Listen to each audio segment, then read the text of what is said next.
So I was back in the movie theater last night. I'm always in the movie theater. I go to the movies usually 3 times a week, sometimes more, sometimes less. It just depends. But I'm in the movie theater multiple times every single week. So this particular visit is a Saturday night, prime time, like 7:30 at night. And there's nobody there.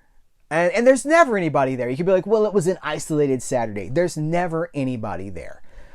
I say anybody, let me be very clear. There are cars in the parking lot. There are a few people in some of these movies. In the entire theater, there's probably 20 people. So there are a few people there, but it was not that long ago that these halls were packed with people.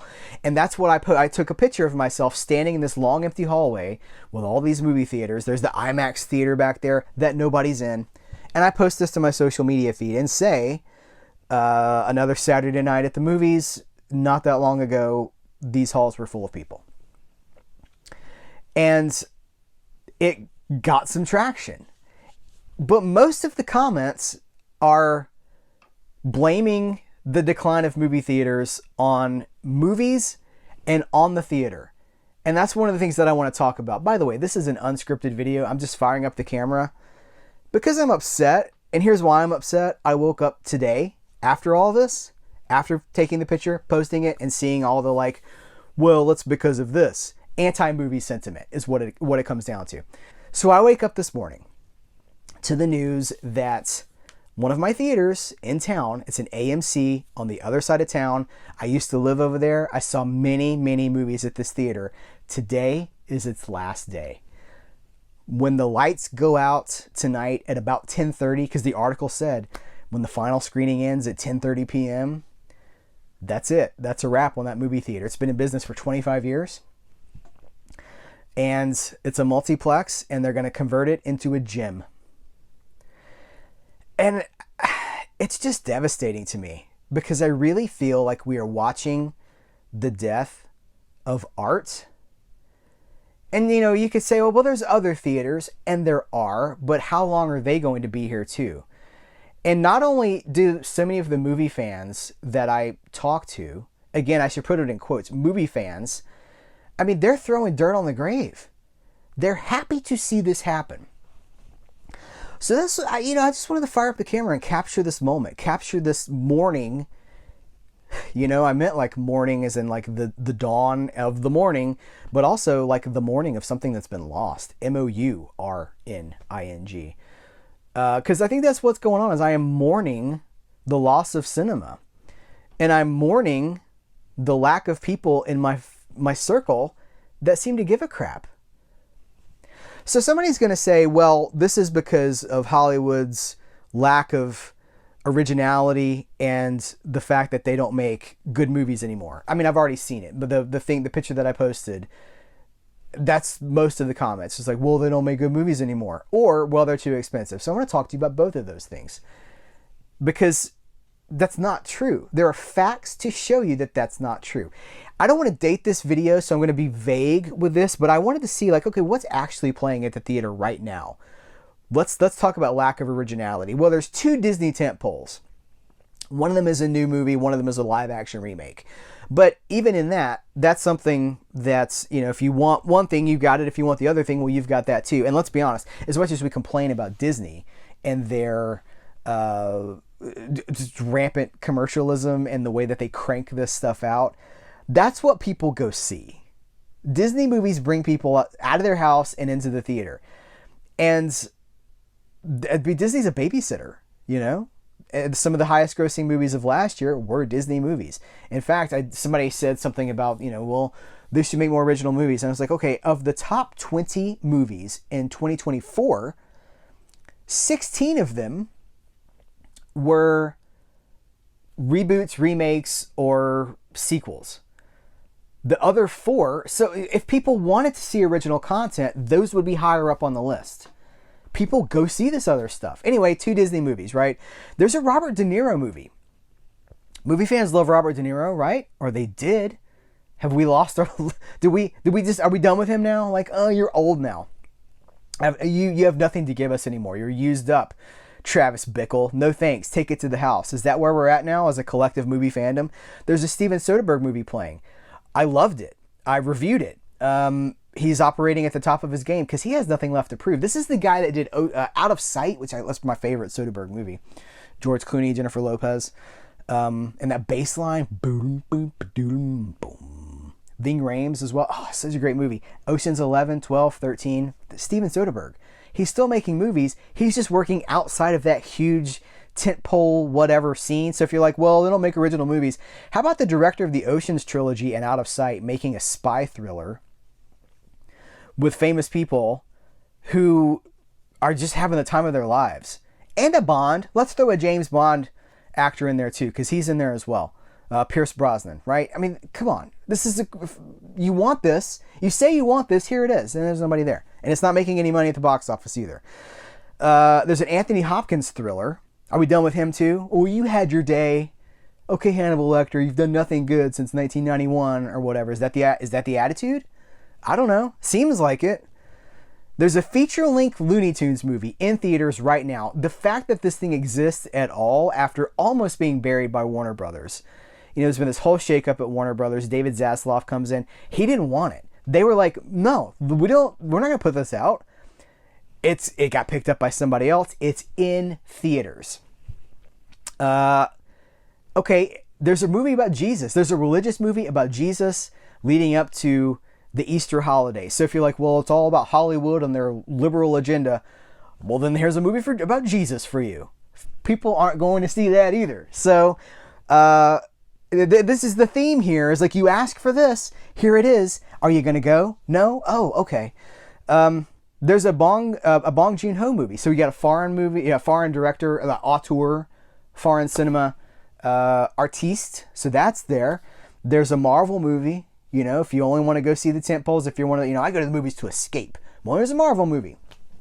There's an undersea thriller that feels like it was made in the 90s. You know, so many of my movie pedigree comes from the 90s, right? This era of, I've talked about this so many times, but after the success of Reservoir Dogs and that new Hollywood, we got so much cool stuff in the 1990s, and this is the kind of movie about it's a thriller, surviving underwater with your air supplies running out. That's the movie.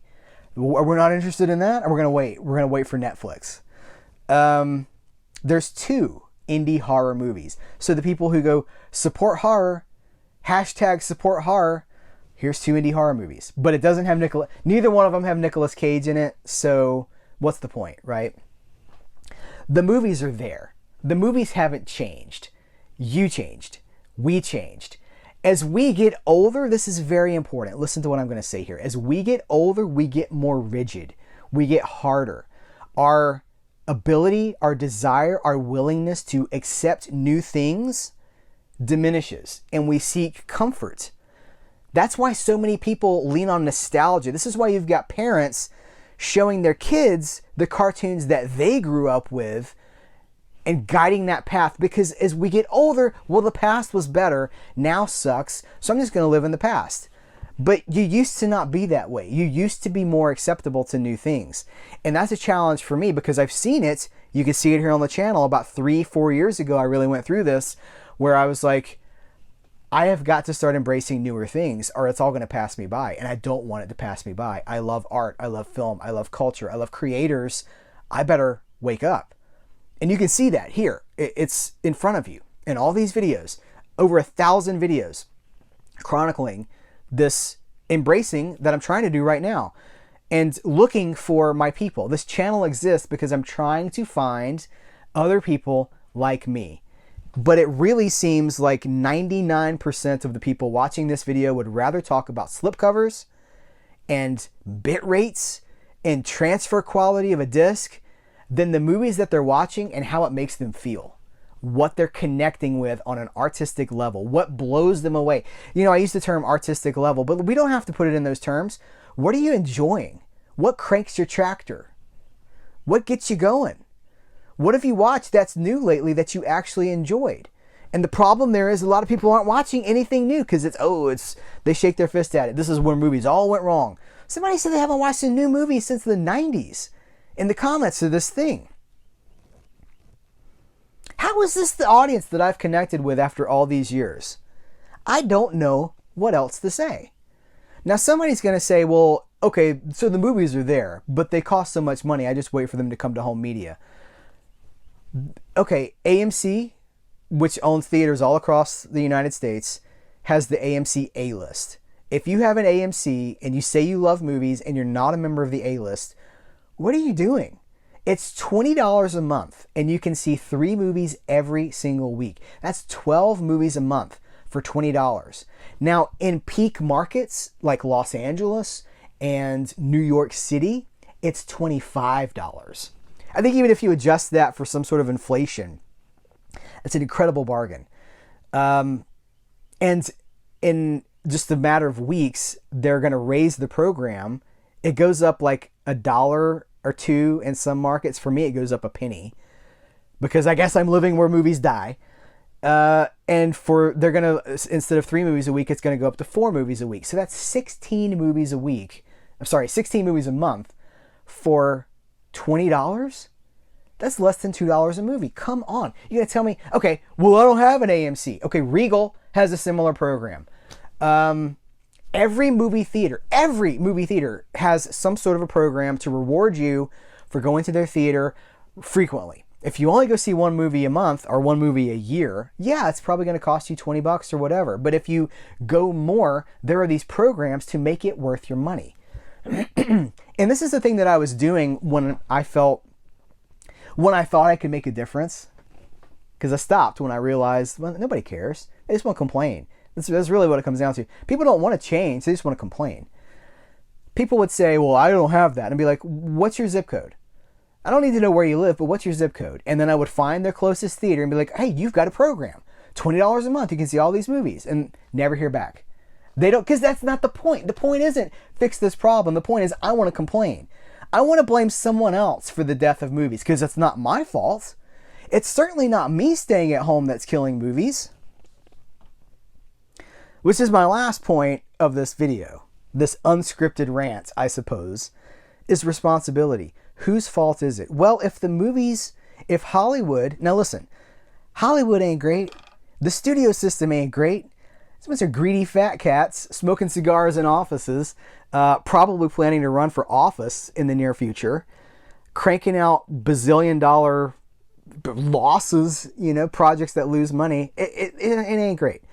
But no matter what studio, they're putting out good things. They're putting out a variety of projects for all different audiences. They do lean heavily into tentpoles and remakes and reboots and sequels.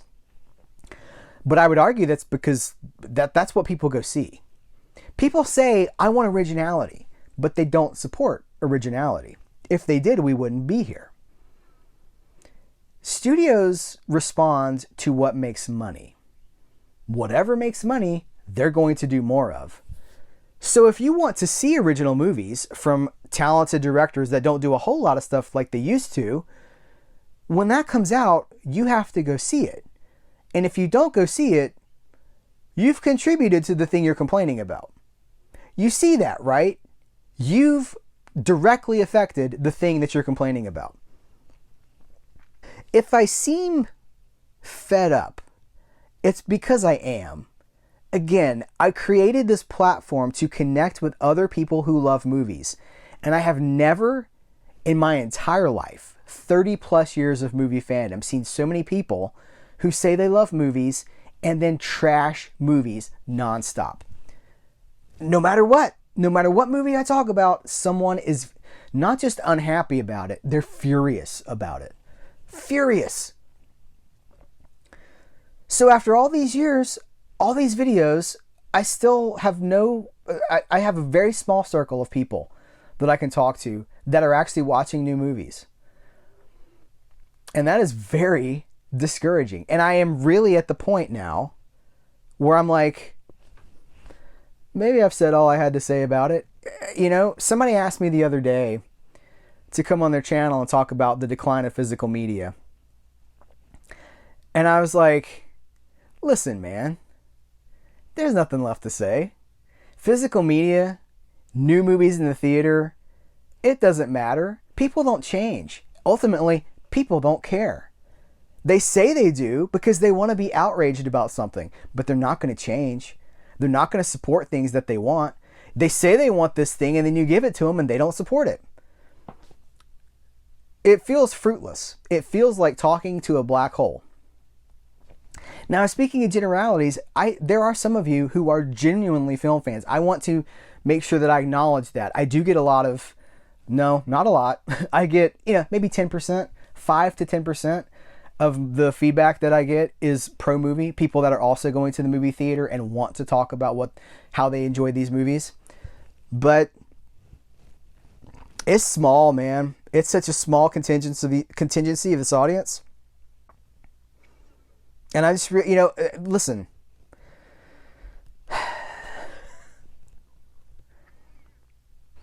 Again, I don't know what else to say. I'm tapped out in a lot of ways. I just want to talk about what I love. And I love movies. And there should be more people watching this video that also love movies. That don't love movies and put a star by that. Well, I love movies if ... People that just love movies. Love movies as a storytelling medium. It's a unique medium. It's a wonderful medium. And there's nothing else like it. I don't know. Maybe people would rather just watch TikTok and play video games. But I'm still here. Are you?